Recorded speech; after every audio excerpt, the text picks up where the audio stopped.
thing over a flame and sort of scorch the thing over a out. campfire. Yeah, and heat gets rid of it, so that's why nettle tea is fine whether it's fresh or dried. But if you bash it up, then it has the same effect as me just picking it and squeezing it. You don't get stung. It just crushes it enough and it really doesn't sting. And we used it instead of tomato paste on a pizza once, and it had the similar effect of having anchovies in a piece of pizza. It was really sort of adding to the deepness of the savoury flavour. It's great. It's about the time of year to pick it. You should be able to pick it most of the year actually, but when to avoid it, or the stems to avoid are those with these little green flower spikes, because once the flowers form, there's some crystals that are formed in the leaves and they're not very good for you. So if the nettle is in flower, if it's your own nettle, then cut it back and it will sprout up again and you can eat the fresh new shoots. Or look for it in a shadier place where it's going to be a bit behind the flowering stuff. And we tend to harvest just the sort of top 4 or 6 leaves because they're the nicest. But in spring it's a wonderful remineraliser if you've been, living off the land kind of thing. Yep. I just had a thing the other day. I replaced a third of the sugar, it's like 3 kilos of sugar to making 24 litres with golden syrup. And that's what changed the flavour of it. Oh, nice. And it's also really nice and miso and sweet. What's your name, by the way? Hannah. Hannah? What's your name? Right, you two together. Swap the recipe. It's one thing that we will suggest is as we're walking from place to place, do natter and chat and make friends with people. A couple of other things that we're really interested in plants. It's not just how edible they are, but there's also the medicinal. And of course there's a whole load of other benefits as well. One of the things we've allowed nettles to grow amongst other plants. We had a polytunnel last year and we allowed the nettles to grow amongst the tomatoes, and nettles are supposed to give off something that increases the essential oils in neighbouring plants, which will both therefore, say for example with tomatoes, would increase their flavour but also increase their resistance to disease and whatnot. So if you allow nettles to grow amongst herbs, it'll increase the flavour of herbs. So we don't necessarily cut them down straight away. Wait, can I just ask, do they grow spontaneously amongst tomatoes, or how do you? I haven't got rid of them. I haven't deliberately planted them, but I haven't got rid of them. The seeds have found their way into the compost heap. I mean, most people know about nettle as a compost activator. Those of you who are gardeners, who make a nettle soup. But this is one of the things that we really love. This is actually nettle string or nettle cord.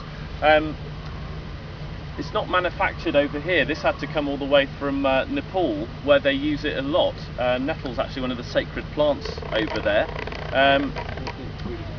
Well, yeah, we just shouted it, which is really silly because in other parts of the world, I mean, in Bosnia, it was sold in markets during the Bosnian crisis, just as a kind of food.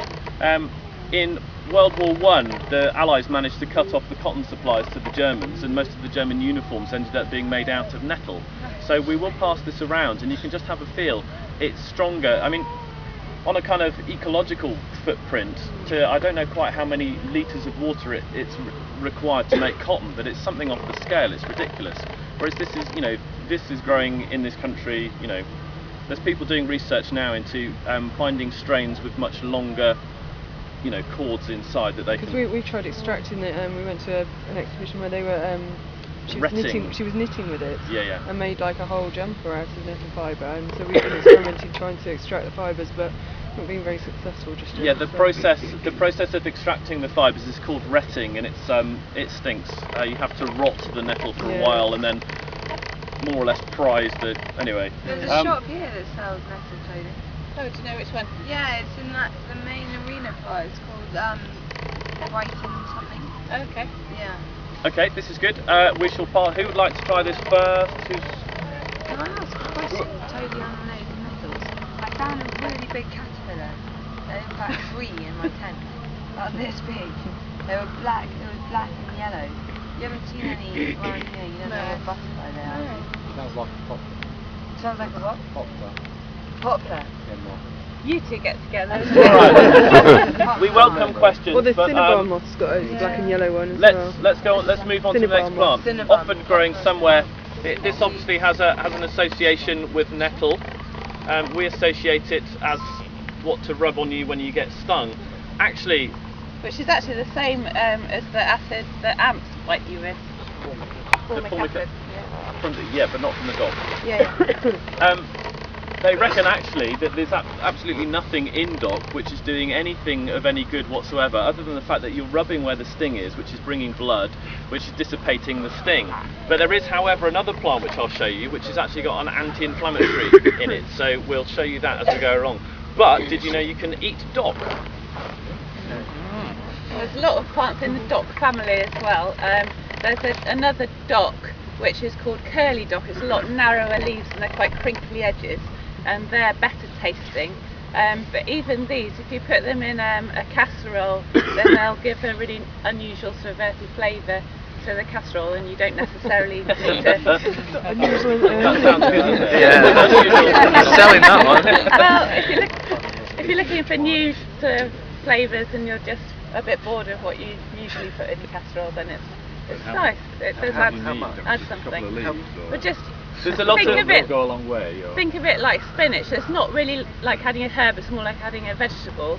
But if you get the curly one, then you can eat it even more of a vegetable, and it doesn't disintegrate as much as spinach. So it's the next plant we're going to talk about not only will give you most of the starch and carbohydrate that you need, it'll give you nappies, it'll give you hats, it'll give you boats, it'll give you enough flour to keep you going for more or less ever.